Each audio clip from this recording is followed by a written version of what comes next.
Hi, welcome to this week's edition of the Blues. We're again, John, Dave, and myself. Going to look back over Leinster's victory against the Dragons last weekend. Do the Pro 14 action. Of course, look forward to Ireland's game against Italy this weekend and all Pro 14 games, including Leinster's home fixture against Glasgow on Sunday. So, boys, 35-29 against the Dragons in a quagmire over in Dave Parade. Yes, it was nasty. It was as nasty as we were expecting the ground to be when you have 807 teams playing on it in two different codes and God knows what else, and even Cardiff playing on it. It was bound to be a bit of a quagmire, although I was confused. It's kind of a hybrid pitch, isn't it? It's got a bit of... Yeah, all the grass is gone, but the plastic strands are still there. Yeah. It's anyway nasty, but we did what we had to do. It wasn't the most exciting game ever, but we got 5 points out of it, and that's probably the best thing about the game: the fact that we got the 5 points. And the fact that I was only a point out of my prediction. I said we'd win by 5 points and score five match points, and it was 6 points. So I didn't realize they were going to kick so many bloody penalties, or that we would go in at half time behind. We did go in at half time behind, didn't we? Just about. Yes, 15-14, I think, wasn't it? Oh, we were just ahead, yeah, excuse me. But yeah, we were behind for quite a while before we got our try machine rolling. But we did it in the end.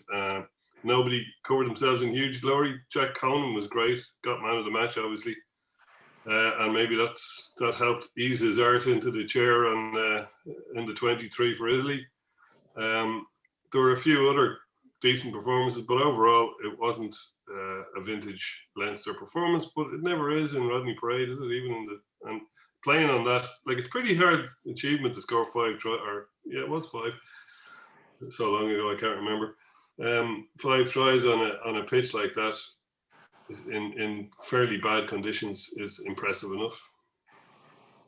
It's you're up against a Dean Ryan team, and Dean Ryan teams are always, resolute up front. Not really the greatest behind that, but you have to break them down, and that's what we did. Eventually, we just ground them out of it. Really, it wasn't like you say, the conditions and the surface weren't one for flowing rugby, and we didn't try it. We just did what we were better at, and that was, play a fairly limited game, but play it better than they could.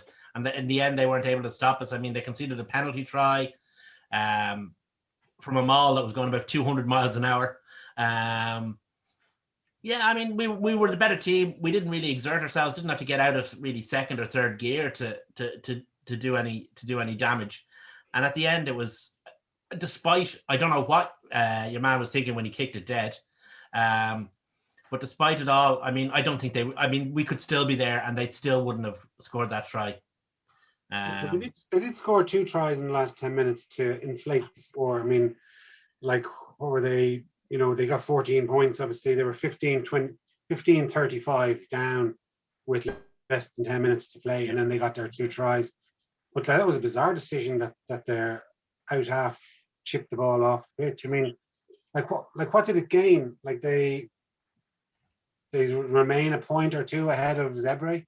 Yeah, I can't I presume his thinking was, oh, if we turn over the ball, we could lose our losing bonus point. But losing bonus points no good to them. That's that. Yeah, well, it's not, and it's also a very strange. I mean, it's even for a guy whose teams aren't regarded as being the most extravagant in the world. I don't think that would be the kind of thinking that Dean Ryan would encourage in his players. No, you would hope not, anyway. I saw an interview, I think it was with Scott Penny, on I think it was yesterday or today, and like he was just mentioning, like, say at halftime, they just increased like the tempo, the intensity, pressure, and decided just to play rugby the way Leinster play. In other words, put your opposition under enormous pressure that they have to concede. Like, we got into their 22 6 times and scored 5 tries. That's ferocious conversion rate. like, whereas they could be camped in our 22 and make, it would take them a long time to convert that pressure into points. Whereas really we were so clinical every time we went into their red zone, we came away with points. 73 minutes, I think it took them to score a try. And like you say, they scored 2 in the last few minutes. But like, that's the only 2 tries they scored. Everything else, I think they scored 15 points from the boot, which, yeah, I mean, I'm not criticizing them for it, but it certainly took a lot of their efforts to get over our whitewash. And at that stage, the game was over anyway. So the thing that always surprises me about Dragons is they have a very limited game plan, but they actually have some good talent in the back three. Yeah. But they don't seem to be set up to use them. I mean, they would be, for me, they'd be the guys that you'd be building a game plan around, because they can be game changers. They don't use them at all. Yeah. But like, we gave them every into the game. Like, we conceded 16 penalties in that match. If you're going to do that, you're giving a sucker an even break. And like, they were getting, like, I suppose they're an average team, so they were getting the 3 points, 3 points, 3, 6, 9, whereas we were being so clinical when we got into their 22. We were taking our points, living on scraps, but each time we put a bit of pressure on them, we came back in and we kept that scoreboard ticking over, but going up in 5s and 7s rather than in 3s. Yeah. Well, that's it. I mean, they had more possession, more clean breaks, but they did better the territory. But that a lot of that stuff, those stats don't really tell you the story of a game. All they do is they tell you the story of possession or clean breaks or whatever.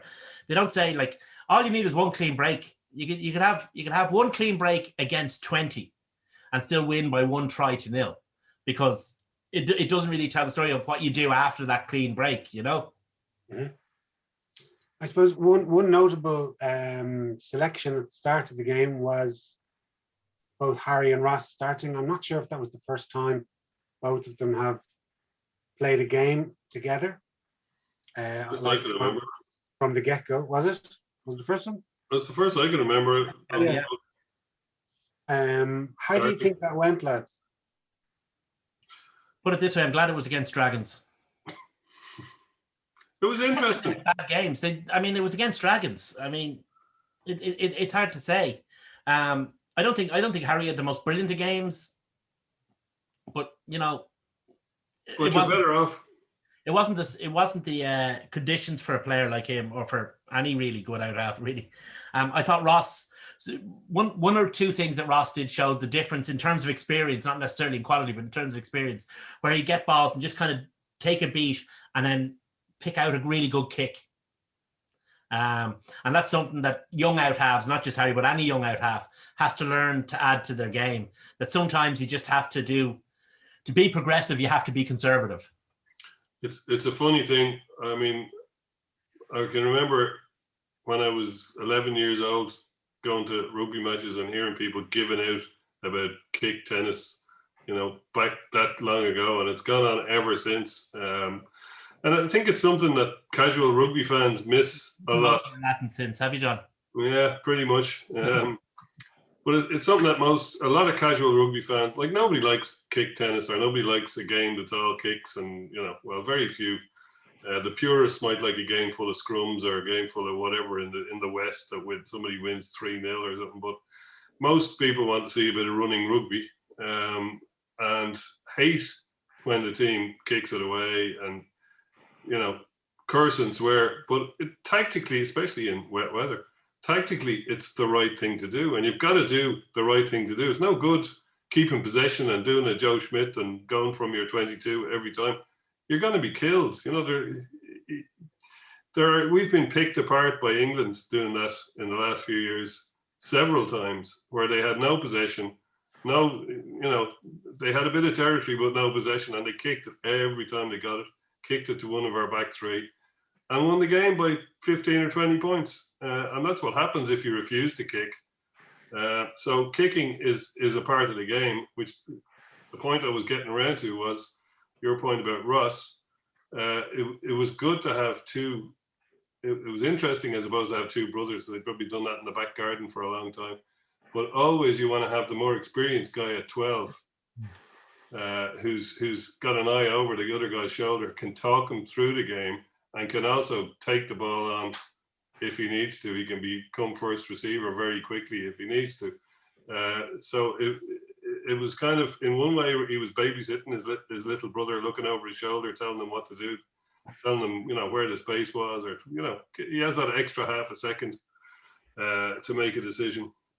So I thought it was the right way round to play them rather than playing Ross. And, it might be more intuitive to put the more experienced guy at 10, especially on a wet day. But I think 12 was the way around to do it. And yeah, okay, it was, neither of them were amazing, but it certainly worked as an experiment, and I think it's a good thing to have is two playmakers in the back line. England have experimented with it. And Do you think? Sorry, just to finish off, was it one of you who said last week, or was it somebody else said to me about having having the two playmakers like England do, and changing the game up by bringing on the second guy, like bringing on forward and putting Farrell out to 12, it changes the way, rather than just swapping a winger. When you're bringing on Larmour for Keith Earls, or you're bringing on Keith Earls for Larmour, you're not really doing much in the way of changing your strategy. All you're doing is just giving another guy a go on the wing.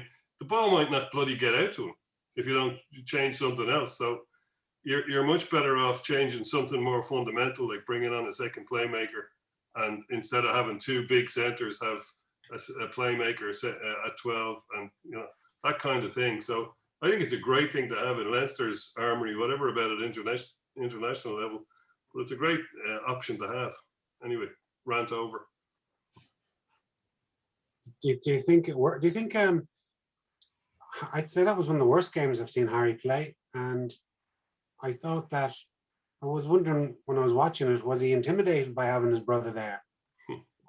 No, I think it was just a crap day. Yeah. Sometimes there's no deeper reason than that. I do think that, a lot of people talk about, we must have two playmakers, without actually realizing that, a lot of the time we always have had two playmakers in the team. I mean, whether it's, Gordon Darcy, or whether it's Brian O'Driscoll, there was no position that they were incapable of playing. I think people look for a guy to hang the tag of playmaker around his neck and say he's a second playmaker, when in reality, anyone playing 10, 12, and 13 should be a playmaker. Yeah, and that's when you see certain teams that the ball never gets out to the wing. It's because you got two bushers in the center, and like playing, I'm not going to name any players, but playing two Jamie Roberts, you're not going to, the wingers are not going to see the bloody ball unless the out half kicks it to them. That's about the only way they're getting it. Or you've got Jamie Gibson Park lashing it out to the winger from the outside of a scrum. So that's what I mean about having the option to change the way you play by bringing on another playmaker, whether that's at 15, 12, wherever. You see, in the Southern Hemisphere, they have the concept of the second 5-8, which is really a second out half playing sort of what we would consider the first centre position. It's not really, but kind of. Whereas in the Northern Hemisphere, certainly in the Anglophone world, the second playmaker per se has tended to be the 13, the outside centre. If you look back over the years, the guys who played that position have generally been another pivot to play around. So you have kind of a difference in terminology and a difference in concept between the Southern Hemisphere and the Northern Hemisphere, and everything in the Southern Hemisphere is in vogue. It has been for the last 10 years. So if that's how they do it, it must be right. Yeah, well, you've got, like, it's all about fractions. You've got we consider our 10 and our 9 halfbacks, whereas in the Southern Hemisphere, the scrum half is called the halfback. Yeah. And the second center we would call is called the center. Yeah. And the two guys in between them are 5/8. So your 3/4 line is your two wingers and your 13, and your 5/8. Think about the fractions again, is your 10 and your 12. And obviously your fullback is all the way back, and your halfback is it all makes mathematical sense there, guys. But that's something about the deteriorating state of maths teaching in European schools more than anything. It was decimalization kind of ruined it, didn't it? Yeah. Right. I suppose, like you mentioned him earlier, I think, Dave, like Conan definitely was the main benefactor of that game. I know, obviously, Doris's injury, O'Mahony's suspension, have all kind of been contributing factors. But Conan had a fine game, and I think that's certainly the second game I can remember him playing really, really well in succession. So, like, his call up onto the bench for Saturday was well merited. Yeah, he looked like what he was. He looked like an international standard player playing in a mediocre Pro 14 game. That's what he was. He looked like a class above. Another guy actually who didn't get quite as many plaudits, I'm not saying he's completely unsung, was Josh Murphy. Yeah, he's a great player. I think is going to be a significant player for Leinster and Ireland over the next, touch wood, decade or so. He's a really good player. He's a classical six, and he's just really, really. He's a big boy. He's 6'6". Yeah, he is a big boy. Yeah, Rocky Elsom sized. Yeah. Like the other thing, I was looking just before we came on. I was looking at the Leinster website. He's actually 26. So, like, if he's around for another 10 years, fair play to him. But he's. Well, that's the thing about him. He could play in the row if he needed to, well, he certainly has the physique. Yeah. And I just one other, like, I thought our back row was very good. I thought Scott Penny again had another good game.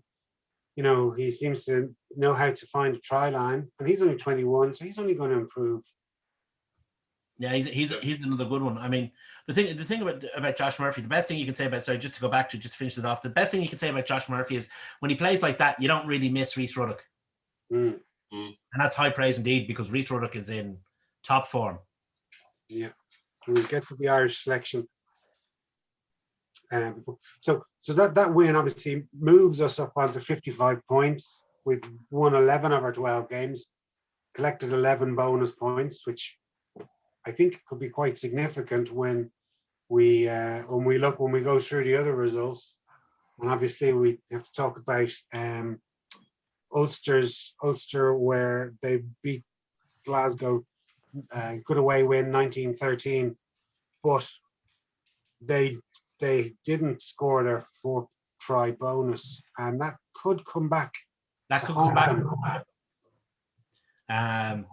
Because obviously us losing to Connacht kind of gave Ulster a bit of a fillip.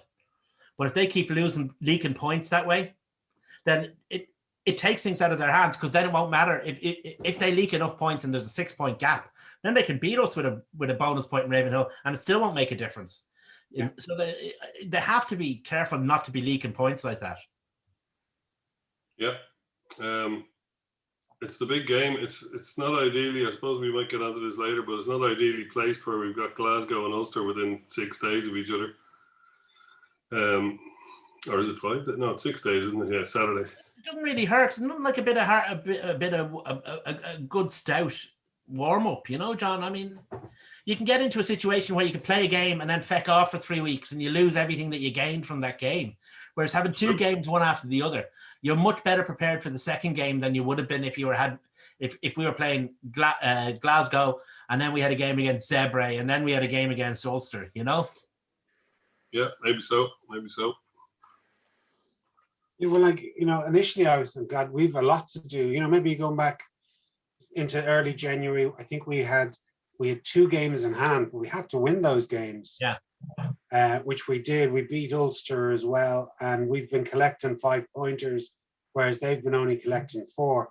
But we obviously have our fixtures to come next week. We play a pretty average Glasgow side, which I think have only got what did I see there? Sorry, like they've only collected 16 points, and of their 11 matches they played. Like, whereas Ulster play the Ospreys, who are 3rd in the conference, have won 7 of their 12 games, and have got 31 points. So, Ospreys are, say, if the match was played on paper, you'd have to say Ulster have a harder game next weekend. We'll get to those matches shortly, but I would just say that Ulster have a harder run in than we do. It's only one more round of matches before we play each other. You know, like they've got to get 5 points out of that match in Ravenhill. You know, obviously we'd like to get 5 against Glasgow, but the ball is in their court. They have to really. At the end of the day, there's 5 points between ourselves and Ulster. And the difference is 5 bonus points. That's literally what the difference is. We've got 11 bonus points and they've got 6. So that's, I mean, that kind of leakage is what's killing them. I agree with you entirely. That Ospreys have been going well. I mean, they're the team John uses to say they're his favorite team when he doesn't want to be slagged about Cardiff in his favorite team, which they actually are. But they've been going well this year. I mean, and quietly as well. All of a sudden, you're looking at, you're thinking, oh, Ospreys, how are they doing? Oh, they've improved on last year. Where are they? Oh, they're third, and they're 15 points clear of the team in fourth, which is pretty impressive, really. Yeah, but they're 700 points shy of the team in second, though. Oh yeah, they are. I mean, I say to yet again quote Bill Hicks. I know I keep quoting him, but after the first 2, there's a real fucking drop off. Yeah. And, you know, it's a similar kind of story in the other conference. Like Munster had their win against Edinburgh away. There was a couple of nice tries. You know, Coombs again impressed. Casey scored a lovely little dummy and dived over. But they had 25 minutes to try and get that 4th point. Now they're kind of in a slightly different situation insofar as there's a significant gap between them and Connacht. However, Connacht did get their bonus point. I think there's 9 points between them now. They do have to play each other the same weekend that we play Ulster, but if Munster slip up next weekend and Connacht win with a bonus point, it might be a chink of light. But they do have to travel to Thomond in 2 weeks' time, so they have, you know, a very hard but achievable opportunity to take that first position. The thing with the conference is it's much tighter. You know, you take Munster, you know, they're 46 points, Connacht 37, and then you got 30, 26, 19. It is much tighter. So the teams below, a team below the team above it will be chasing that team. So it makes it a bit more competitive in terms of, you know, that those teams can see light ahead of them. Whereas, you know, ourselves and Ulster have just disappeared into the distance. And indeed, Ospreys have disappeared into the distance, albeit in isolation. So there's a slightly different dynamic in our conference than there is in the Munster conference. But at the same time, that's credit to Munster for, you know, opening up as big a lead as there is in that conference, considering it's a much more competitive division. Yeah, and Scarlets are 7 points behind. So, you know, they've a match. They don't have a match in hand. They have the opposite of a match in hand. They've played one more than the top 2 teams. They have the Liam Williams match played. The Liam Williams Memorial Trophy. Yes, so they had a fairly comprehensive victory against Treviso. Ospreys beat Zebre 10-0, which I thank God I didn't watch. I heard it was forfeit. Even I took a pass on that one, Jay. Yeah. So that kind of rounded up the round 12 games. Well, why don't we stick to Pro 14 as we look forward to next week's matches? We take on Glasgow in the RDS on Sunday. So as I said, like we have our 55 points, but I think, you know, this is a poor enough Glasgow side. It's incredible how the Scottish teams have, and while the national team is successful, their two provincial sides. Here's a question. Declined. Right, as you say, it's a poor enough Glasgow side. It's a poor enough Glasgow second team. The first team is still pretty good. Yeah. Question is, will they have any members of that first team, seeing as they're not doing anything this weekend? I wonder, there's 9 Glasgow players in the Scottish squad. So you wonder whether, like, obviously Ferguson has been suspended, so he's not going to be available. But they do have 8 other guys that don't have a game. It'll be interesting to see. Now, the only thing was that the game was cancelled today. Yeah, it might be too late to integrate them back into the Yeah. Oh, and or whether they Scottish want to break the bubble and bring players into their provincial sides. I think From we a should co- of breaking bubbles, indeed, with from a, France. from a COVID point of view, might be the reason that you could see in the pre-COVID days, you'd see at least several of them being released to be on the bench. Maybe they haven't trained all week, so they're not going to get in the first team. But the lads will have trained together as a team. But you could definitely see a few of them being used for the bench, which could make all the difference. But with COVID, that might change, and you might see nobody going anywhere. Yeah, but like it just struck me though that it's just sad really to see, like, this was the team, Glasgow got to the final in Parkhead a couple of seasons ago against us. You kind of thought this is great for the league. There's, I don't know, whatever it was, 45,000 or whatever at that final in Glasgow. They're really going to ramp up a gear and sort of drive rugby forward in Scotland. And they've just seemed to have regressed. I mean, they've only won 3 of their 11 games this year. Like, it was great for a while. We all thought that, because even before 2 years ago, Glasgow had won the Pro 14, then Scarlets won it, and you thought, oh great, I mean, here's something that's going to challenge the traditional Irish hegemony, and both teams fell off a cliff almost immediately afterwards. I mean, Glasgow had a little bit of a bounce 2 years ago, but haven't been seen since. Now, okay, they lose players, and that's we've discussed it at great length, the Scottish system, where they kind of have to push players out to get new players through. So they do have a turnover of players, but they've also had a turnover of coaches, which hasn't helped. And not all of them have been successful. And it's kind of been the same in Scarlets, where between player turnover and coach turnover, the whole thing has been very, very much, I don't want to say chaos, because it's not really chaos, but it's been very up in the air, and a lot of change.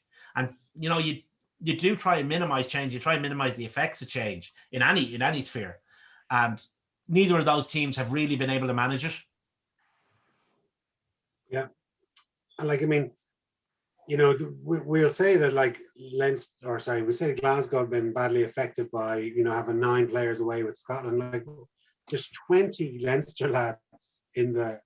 Yet it's these matches this season, obviously the nature of it, we've had a lot of international rugby. We've had 2 or 3 games from the Six Nations. We've had the 4 games during the autumn internationals. And then, so, like, there's a lot more international. There's probably 3 extra games of international rugby that we call them the seconds players or the non-international players have had to step up and fill in for the for the internationals. And yes, you see the results. I mean, we've lost 1 game against Connacht, dating back until the start of the Pro 14 this season, and probably going back all the entire season last year. And it's just incredible that Leinster can continue just to drive through and keep that production line going.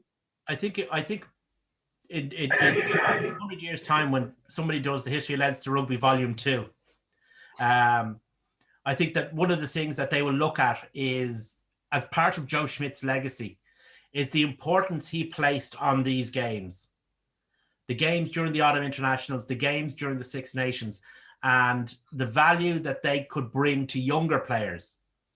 So you've got a situation where, okay, the internationals away, younger players get their chance, and they treat these games every bit as seriously and go at them every bit as hard as the seniors do for a Heineken Cup final or a Heineken Cup semi-final. Because for them, that this isn't just, an opportunity to play a game in the Pro 14 while the internationals away. This is an opportunity for them to map out a future career in the game. You have to start somewhere. Yeah, exactly. Yeah. And if you start somewhere and do it with full effort, then it gets remembered by coaches, it gets remembered by players, it gets remembered by fans. it's just a shame though that because of I'm trying to logically think about what's the reason for it. You know, France take their league very seriously by their I'm talking about their fans, their media. You know, the sort of the season ticket holders that go to Leinster take the Pro 14 reasonably serious. They wouldn't buy a season ticket otherwise. They wouldn't invest that money. They want to go and watch their team playing in their league, regardless of whether it's Johnny Sexton or previously Brian O'Driscoll playing. They want to see 15 lads wearing blue jerseys playing for their club, talking out, and that's still Leinster.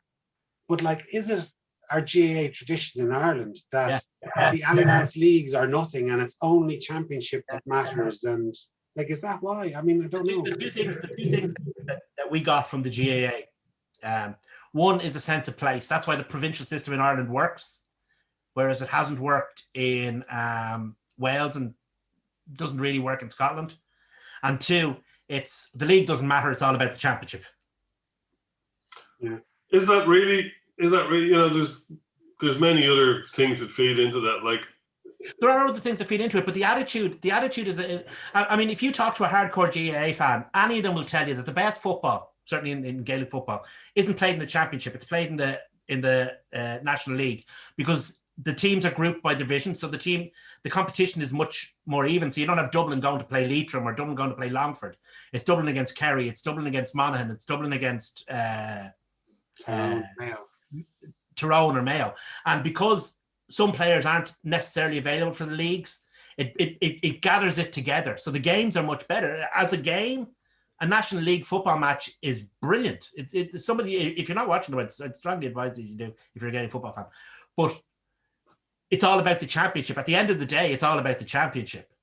And that's, we get the exact same thing in Ireland with the Pro 14. Some of the games that are played, some of the players that you get to see young players, you get to see new players, you get to see class players playing against teams, and the games can be more competitive, but they're not, because Leinster take them so seriously. But that attitude towards the Pro 14 is a GAA attitude. Well, you could also say that the competition that was there earliest is the most respected. Like the top 14 in France have been played for 100 and odd years. Fellas of great grandfathers have played in it, and you know there's such a tradition about it. Therefore, it's really important. The Heineken Cup was there for 6 or 7 years before. 4 years, John. 4 years before the Pro 14. For the Celtic League. Well, okay, if you're counting the Welsh Scottish fucking thing, it was 4 years. But I'm talking about the one with us in it. I'm talking about the Celtic League with us in it.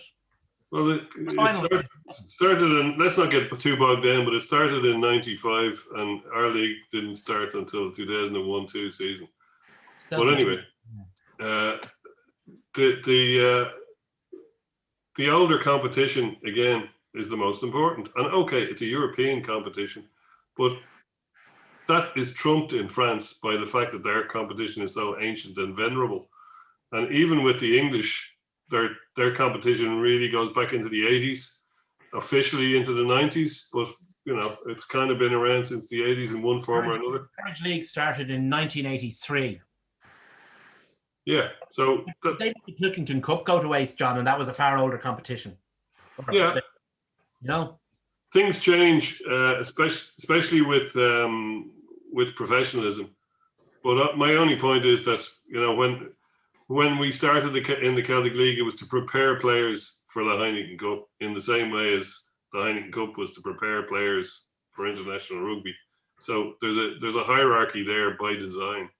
And the way the unions use the competition, they don't manipulate stuff as much for the Heineken Cup, but they really do for the Pro 14. Like the rumor has always been, and again, everything in Irish rugby is shrouded in mystery, but it's always been that, well, you know, it's the Heineken Cup. You can pick whoever you want. Doesn't really matter where. It's the Pro 14. We want Rob Kearney playing fullback this week because he needs a game under him before we play him in the Six Nations. That doesn't happen so much. So there's another element that feeds into it that gives you more respect for the Heineken Cup than the league. It's multifactorial, Dave, I think you'll find. Interesting though, but it just struck me as, you know, what was like you speak to some of the older players, I don't think they really respect it as much. Certainly the media don't. I mean, I was listening to the RTE podcast, so it's 45 minutes long. They didn't mention Pro 14 rugby in one sentence in their 45-minute. Like, it was all to do with, well, other rugby matters, but certainly nothing to do with Pro 14. Just, like, it's kind of the fallow week, so it's. Yeah, they didn't have a match to review. Media don't respect rugby. Never mind the competitions; they don't respect the game. I mean, you see some of the scurrilous crap some of them write, and snide, cynical stuff. That there's no need for or no reason to it except to be snide. You get the feeling some of these guys would much rather be covering, I don't know, business or politics or something. They don't feel that they're real journalists, and in as much as they're correct because they're not real journalists, they take it out on the sport, and instead of reporting on the sport, or I'm not asking them to boost it, I'm asking them to be honest, and they aren't. And there's a reason why there's 100 independent podcasts been recorded up at the length and breadth of Ireland and the UK this week. It's because the rugby media has let them down. And then you'll see the guys going on, why doesn't anybody buy newspapers anymore? Because of you guys. That's why. Okay. Anyway. Over. Rant over. Fair play, Dave. Fair play for saying it. Obviously, we don't have the teams announced yet for our game against Glasgow. So very difficult. I mean, it's just, I presume, going to be a similar enough team that was put out as last week. There might be a couple of fellas missing. Like, I think maybe someone like Ross Byrne might kind of be 24th man. You won't be seeing Jack Conan, put it that way. No, not Jack Conan, no. But then I suppose there's a few other lads, like Ryan Baird's been subbed up to Ireland. Conan, obviously, you mentioned. So you're going to have Dad's Army in the second row, more than likely, if Scott Fardy makes it back.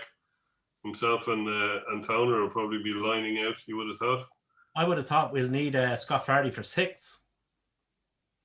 Who knows? Josh Murphy. Yeah, but will he not be playing 8? We've no 8s at all, unless they take a risk on Alex Soroka. That is a risk. So their options are, Alex Soroka, who's been a very good player in age grade and up to this point. Whether they're going to expose him against Glasgow or debut him, expose is the wrong word, debut him against Glasgow, or they go with a guy like Josh Murphy, who's some experience playing there, not a huge amount, and maybe put Scott Fardy in at 6, and then have Ross Maloney and Devin Toner in the second row. Yeah, that's all. If Fardy is okay, he did. I mean, we have Scott Penny at 7. The interesting question is the Ireland team. Who will be 24th man forward? Would it be Rhys Ruddock or Josh van der Fleer? And if it's one of them, would we get the other back? Maybe not to start, but maybe to go on the bench. Again, I think that's a bubble question as much as a 24th man question. But yeah, it would be extremely good to get one of them for a bench. If you got Ruddock, you could start him at 8. Well, you could certainly bring him on at 8 if you needed to. Mm-hmm. So we'll take the pressure off maybe Alex Soroka. You could go with him, knowing that you have the Ruddock behind the glass in case of emergency. Yeah, absolutely. I haven't seen Soroka. I saw him in that televised game against Ulster, and nobody played very well in that. There was maybe one or two who weren't shit. Osborne and even guys who are brilliant like Ryan Baird didn't have a great game. No. Baird and Jack Dunn were really they were really poor in that game. And they're two players. That game is of no value in terms of assessing players because we know that they're better players than that. So it's an interesting choice. I mean, we're strong in a lot of positions. I mean, we can put out a front 5 that would be of Heineken Cup standard. And most of our back row will be similar. It's after that things get a little bit wishy-washy. Benty apparently was personal reasons that he didn't travel last week, so he should be good to go. It's not an injury or anything. It has to be said, it has to be said in review of last week that both Clarkson and McGrath covered themselves in as much glory as was available in Rodney Parade. Well, they were up against some serious real operators, lads in the front row. Like they're real. They may not be the most talented players, but they're very experienced. Yeah. They also had to contend with Whitehouse. Yeah. He's becoming a blight on the game, all right, isn't he? I thought I had great hopes for him, I have to say, but because he was, you know, a young ref coming in, but he can be a bit pedantic. Yeah. Certainly, I thought he was really refereeing only one team for large chunk. I hate criticizing referees, but I'm just about to do it. You know, I thought he was only refereeing one team, even though like he still gave penalty try against Dragons. Yeah, if you look at it's funny. Like you could say that, and I wouldn't necessarily agree with you or disagree with you. The penalty count was very we'd say one-sided, but then you look at the refereeing outcomes. You know, two yellow cards and a penalty try. You know, it's very hard to argue with that. Yeah. Sure is. Look, it's a bloody hard game to referee. I don't envy anyone who does it. And people I know who criticize referees a lot, I quite often ask them, who's a good referee? And all they'll ever say is Nigel Owens. That's it. But, you know, he's retired, at least retired from international. So who's a good referee? There's no answer. So, I mean, that just shows you how hard it is to referee the game of rugby. You need eyes in the back of your head. You need two referees like rugby league, really. I'm not advocating, and I'm not saying we should go there, but to you know, there's so many interpretations. It's every breakdown is. I wish touch judges would be more vocal and forceful. Yeah. I mean, like they've changed their name. Like they've changed their name now to assistant referees, and they really have to do more than just, you know, mark if a ball goes into touch. And a lot of them don't. But there's a lot of subtlety goes on between touch judges, assistant referees, and refs, in that the ref is seen as the, you know, it's sort of the assistant or the touch judge, the television match official comes on apologetically saying, you might want to just have a look at that again. And just, you know, it's all very deferential.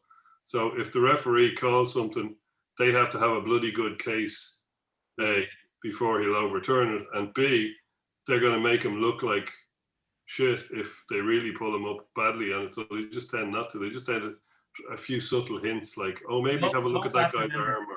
You also have to remember, we can hear the TMO, we can hear the referee, we can't hear the touch judges. Yeah, that's true enough. But I'm just saying, it could be, for all we know, just an example, like you're saying about Whitehouse being very pedantic at the scrums last week. For all we know, all those calls came from the AORs. We don't hear them.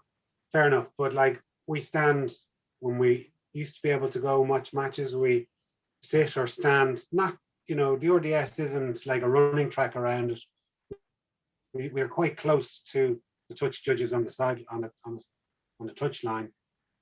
Like we've often said, you can see a guy's offside, or, you know, you can see if a knock on, and they rarely will intervene to say there was a blatant knock on, whereas everyone in that vicinity could see it, regardless of whether it's for your own team or against your team. I just rarely see them intervening. Maybe at scrum time, they can say, the loose head's pulling down, or, you know, drop down first. Fair enough. There's certainly incidents that's in front of your eyes and you can see it yourself. You're only a few meters further away from the action than the touch judge, and you'd be just questioning, why isn't he intervening more?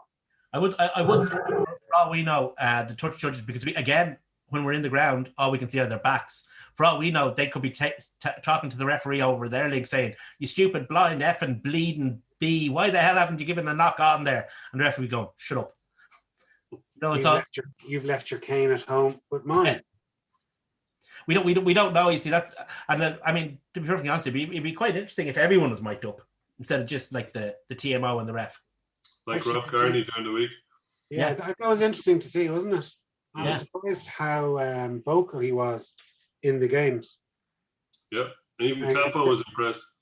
And he looks like he's signed to be a bit more than just a player. Like it looks like he's in there as a mentor, experienced mentor as well.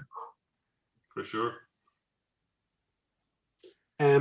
Before we move on from Leinster, lads, just there was I'm not sure if you saw the report. It was in I think it was in the Indo. Just a few. Obviously, there was no decisions made yet, but they're talking of Toner and Fardy leaving, with the possibility of going after a Kiwi prop.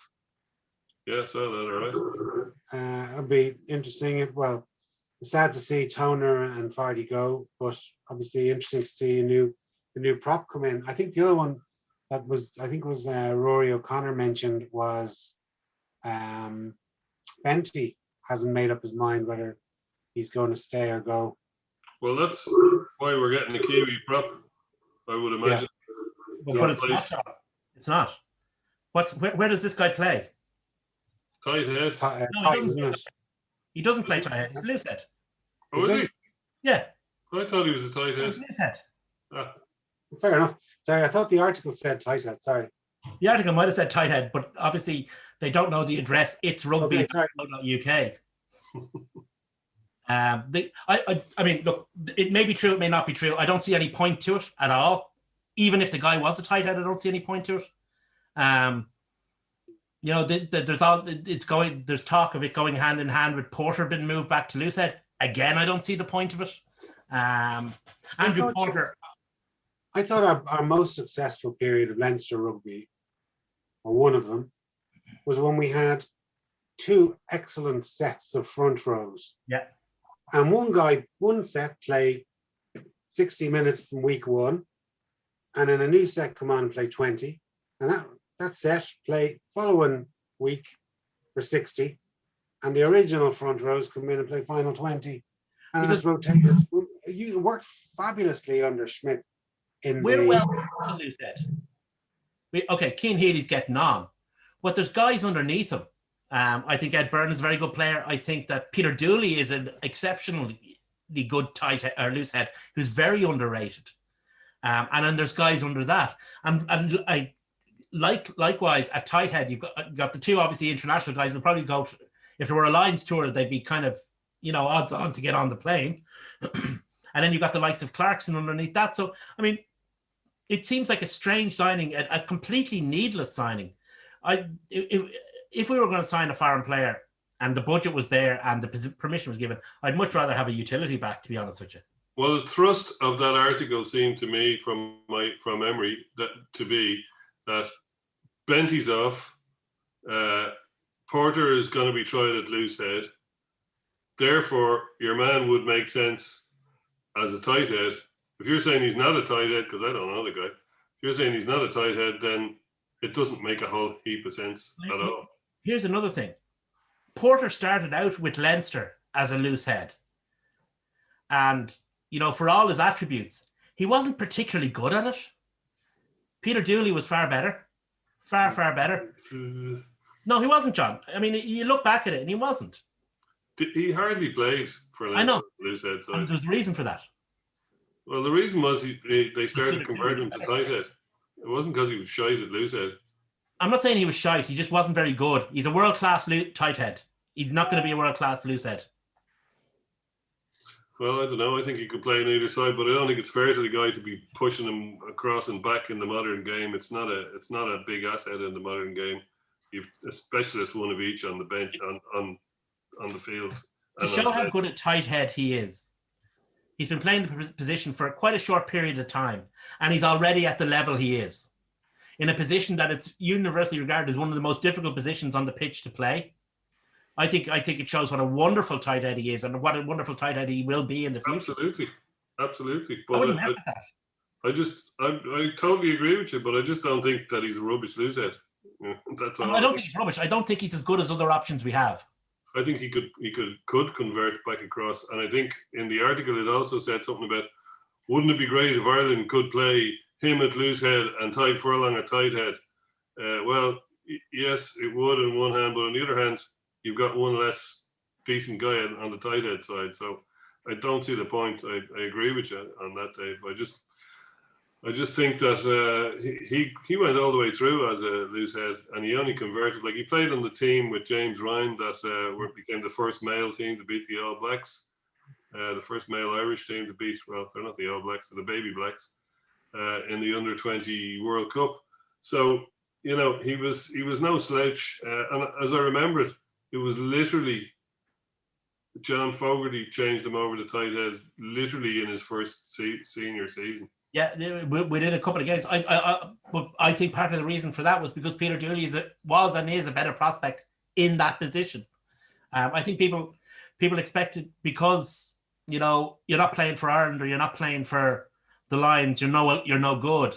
Whereas in fact, if you look at Peter Dooley has what perhaps the greatest prop to ever play for Ireland in front of him. So there's no shame there with him not being an international regular. So I think we're well stocked. I think the future cupboard, if you like, if you like, the maturing cupboard is going well as well. Remember, there's guys like Fak Abdeladze to come back as well. So hopefully he does. He's out a long time. He's out a long time. Question marks over his back, isn't it?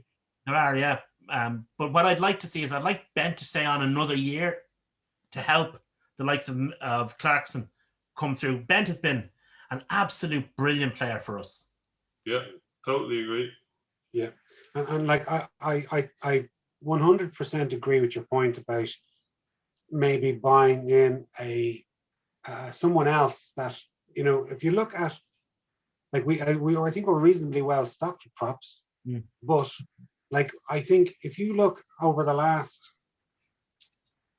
say, since lockdown started, so a year ago, we're going to lose a lot of experience from our side. We've already lost Rob, talk of Fardy, Toner. We've lost Tamani. Like, I know he didn't play a whole lot, but he was an Australian international with a bucket of experience. And we missed McFadden. So that's 5 guys that have hung up their boots or moved on, in the last sort of season and a bit. And there's definitely an opening there for some guy to come in with a bit of experience into the backs, the utility back that will give good cover, and particularly when you go over to games like in the Dragons during the international weekends, that there's someone with a bit, like, remember EC used to fill in those games? He was like the granddad going in there minding the if only we had somebody like Jimmy O'Brien or Tommy O'Brien or. Yeah, but you're talking about, whatever about Jimmy, but with Tommy O'Brien, you're talking about a guy who's played 4 times for Leinster. Yeah. You need somebody with a bit. That's not experience, John. No, absolutely, but it's talent and it's potential. Oh, it's talent, but you need somebody to stand beside that talent and potential to push it in the right direction. And someone has to nurture them. Yeah, I get your point. Indeed. Yeah. Anyway, boys, time is flying by, so I want to sort of get through a few more. So look, good news on sort of from an Irish point of view. Joey Carberry's on the bench for Munster next week. Great or news. this weekend. They take on Cardiff. So we kind of touched on their. They also need, like, they're 9 points ahead of Connacht, but they do need to continue winning. Otherwise, it could be sweaty palms time if they lose that game and they have to play Connacht. They could be swinging that. Obviously, we take on Italy on. Everything. If Joey Carberry comes on and drops every ball and miskicks every kick and falls over but gets up and dusts himself down and keeps running, if he does that for 20 minutes, I think all of Irish rugby will be happy. Because just to get through 20 minutes of on-field rugby would be a great achievement for him when you consider all he's gone through. Yeah, agreed. And he's had so many bad injuries in the last 3 years. I remember he was playing against Fiji. He kind of got 2 massive lads collided in. Yeah. And I think he broke his wrist. Was his wrist? Yeah. And then he played for Ireland against Italy in a warm-up friendly before the World Cup. Damaged his ankle, went off on a stretcher, and was kind of, he traveled to Japan, but I'm not sure if he played. And then he kind of made fits and starts of a return in January with Munster and got injured again. He's been out for nearly a year or over a year. So obviously for Irish rugby, we want him back in the saddle as soon as possible.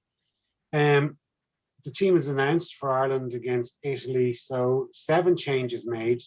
Some interesting ones. Byrne moves from the second row into the back row at 6. And I think the seven, not new caps, but 7 changes from last week. Kilcoyne, McKellar and Furlong. So new front row. Ryan's back. Connors in at 7. Sexton and Larmour into the backs.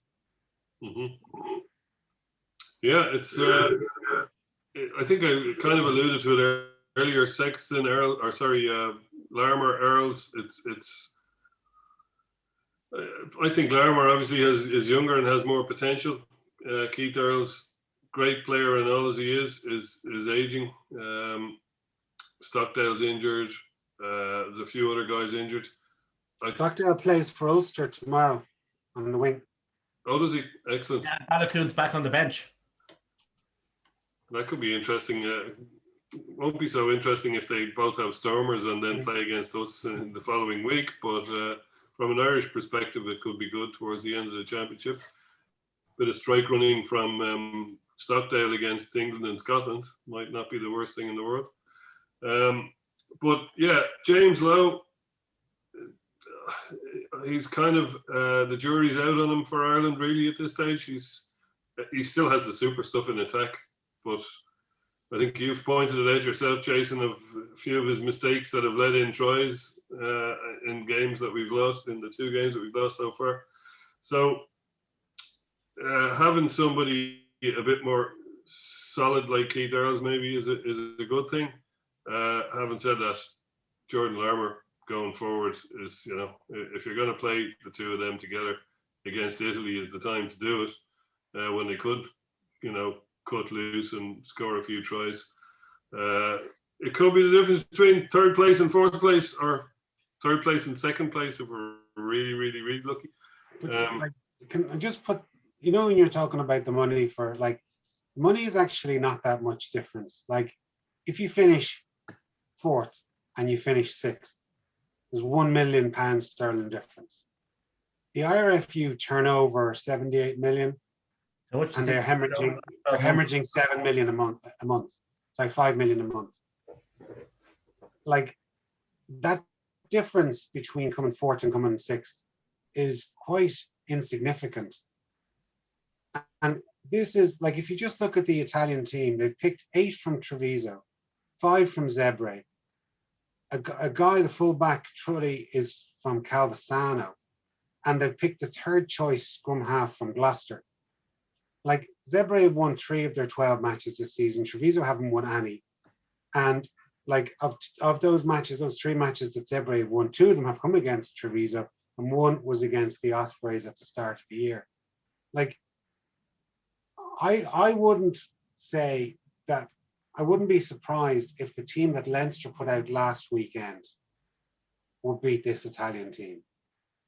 And I just feel that it is I think Farrell has boxed very clever, but first of all, I think it's a missed opportunity from Ireland to really give youth its head in this game.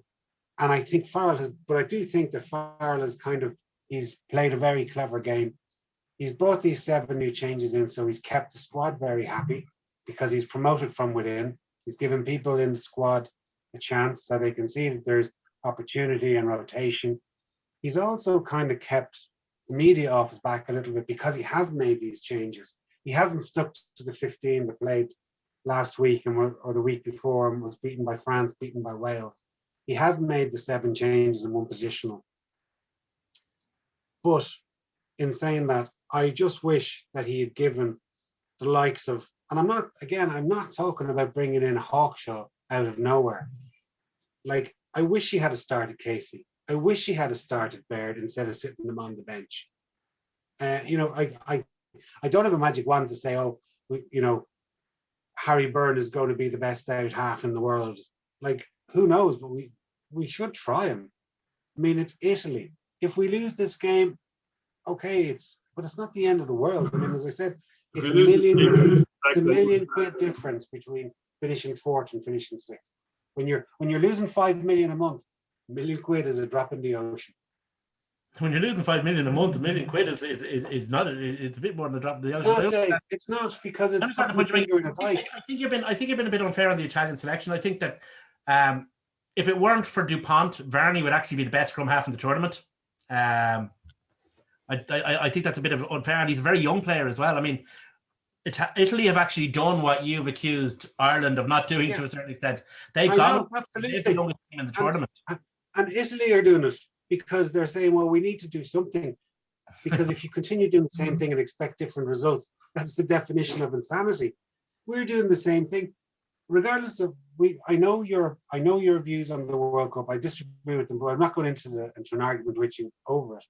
But if you are planning for the next World Cup cycle, this is a wasted year, waiting until, oh God, well, next season Joey Carver will be back, or maybe if he gets a bit of holy water on him and we get a few novenas, he might make the final game of the, if he comes through his match for Munster against Cardiff at the weekend, you never know, he might feature against England in the last game. Hail Mary stuff. I agree with you there. I think that no effort has been made to develop a reasonable alternative, not to Johnny Sexton, but to Joey Carberry. Never mind Johnny Sexton. I think I have my own opinion why that is. I think that there's a lot invested in Joey Carberry becoming Ireland's out half, and everything is tested on that. But that's just my opinion. I think that there are options. The problem is that we've looked at Billy Burns. Billy Burns is a guy with a great pedigree, but the reality hasn't matched up to it. You look at Healy and Byrne; they're the guys you'd be looking at. But the guys that they've invested in all the guys that we see don't work in terms of Burns. They invested in Burns. They invested in Jack Carty. Good players, very good players. Don't get me wrong. And let's be honest. I mean, way better than we ever were or ever would be. But they don't have that little bit extra that takes you from being a good Pro 14 player, a decent European player, to being a good international player. They don't have it. So I agree with you in as much as that something has to be done with Byrne and something has to be done with Healy. I'm just not sure what. But if you were ever going to do it, it's the Italy game that you do it in. I mean, even the guy, sorry, just to finish off, a guy who I would consider to be one of the most conservative selectors in recent rugby history, who was Declan Kidney. When we won a Grand Slam, he took a big risk in that Italy game. If you remember, he made a lot of changes. Now, okay, maybe he didn't bring in young kids, but he kept his squad happy by making a lot of changes for that game. It's not in comparison to this, because they were going for a Grand Slam and he still took that risk. So, and Scotland game as well, can do it. Do you remember? So what you saying? He also made changes. He made changes for the Scotland game as well. Yeah. But the Italy game, he made a lot of changes in, and he took that risk. So, whilst generally I understand why coaches are conservative selectors, I think in this match, they've erred on the side of caution. Yeah, I disagree. Because I don't know. I mean, I'm glad that they made the changes. They did. They tried to spark things up, but when they announced the squad a month ago, I was disappointed, and they're just rearranging those formations of the players. I was disappointed that they didn't include some more players in that squad, some younger blood. I mean, they have brought in, obviously Baird and Casey are on the bench. Connors is a young player, but they have to win the game, obviously. But I mean, I just think it was another opportunity missed. But it was funny. I was listening to, it was the same RT podcast actually, and they were talking about Sexton, and something needs to be done about Sexton, and he doesn't last the time, doesn't last the games, right? So I had a little look on the IRFU's website, and the last 13 games that Sexton has played, and this dates back to the 7th of September 2019, He's played 802 minutes of the 1,040 minutes available in those 13 games that he's played, which is 77% of the matches.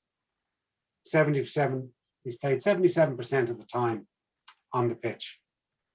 Conor Murray has played one extra game in that I discounted. He came on a sub and I discounted the 2 matches, just matches that he started. He played 14 games compared to Sexton's 13.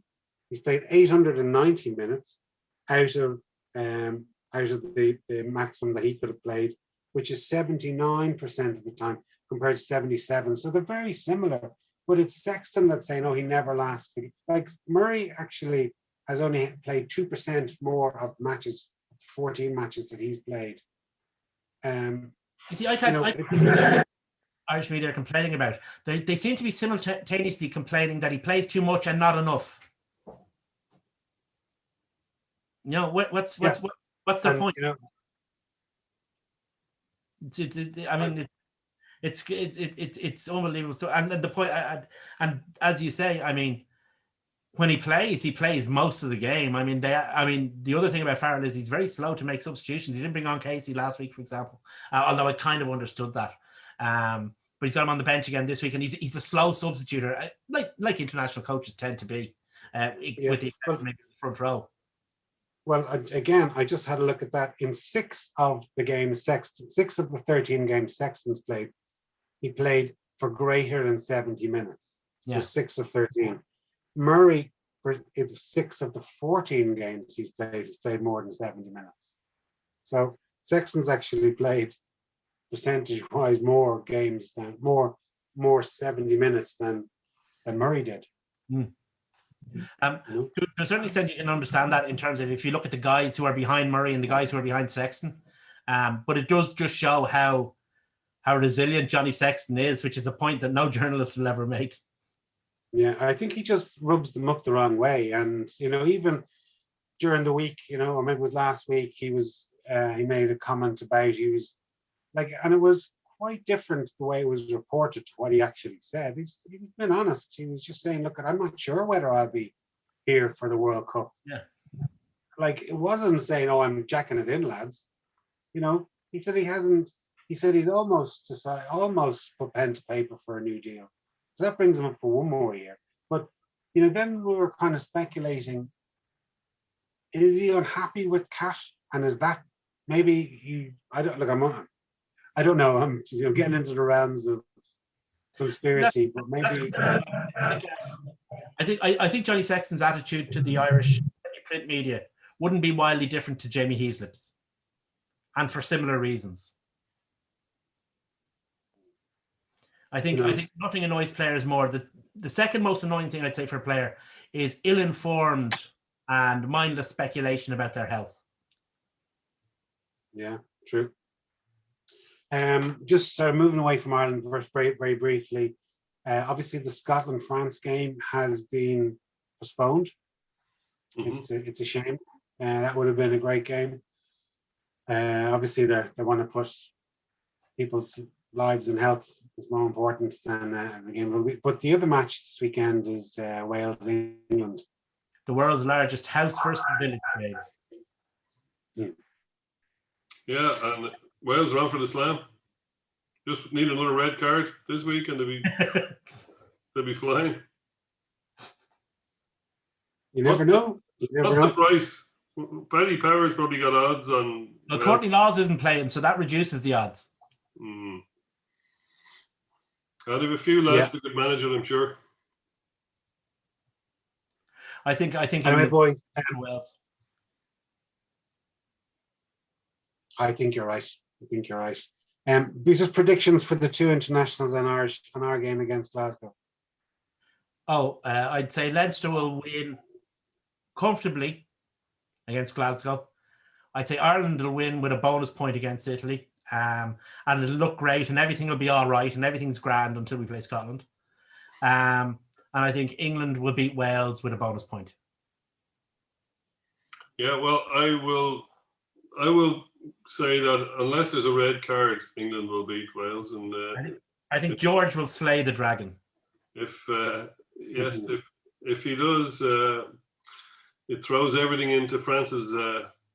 If they can stay COVID free, it'll throw everything into France's bowl. I'll say that Glasgow actually. I was just looking at them there. They are on the same win record as the Dragons. They're a point ahead of the Dragons by virtue of not getting try bonus points. The Dragons actually have more try bonus points than Glasgow, but Glasgow got 4 losing bonus points, and that's against the 3 bonus points that are for the Dragons. So they are in dire straits, and I don't know that your man, the Welsh chap who's coaching them, is the man to get them out of it. But you just never know, and they could have a few ringers from the Scotland team, so you just never know what could happen. Glenn Delaney, isn't it? No, isn't it? No, what am I talking about? Danny Wilson. Yeah, really. Yeah, he need Mary's prayer. I'll tell you. I was going to segue into one of those jokes, all right. Set him up and I knock him out of the park, John. But yeah, I'm a little bit fearful about Glasgow in some ways, but yeah, we should do a 5-pointer against them. They might be a bit closer to us than we'd like, but it doesn't really matter as long as we get at least 4 points out of the game, preferably. I'm not entirely certain we'll get 5 points, but I do think we'll win comfortably.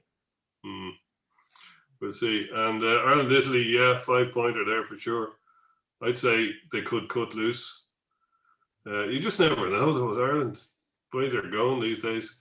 But yeah, I'd expect with Lowe and Larmour out there flashing the twinkle toes, I'd say there could be some damage done if the ball gets to them. Does Lowe have twinkle toes or twinkle ties? Who cares? Hopefully they will. Hopefully they will use their overlaps if they do get one, unlike they did against France and Georgia in those autumn internationals where they refused to, or even against Wales and France again in the Six Nations. We saw the videos. Anyway, boys, as ever, thanks a million. Thanks very much for watching. If you are following us on Facebook or Twitter or looking at us on YouTube, please give us a like, subscription, and a thumbs up. And thanks. Cheers.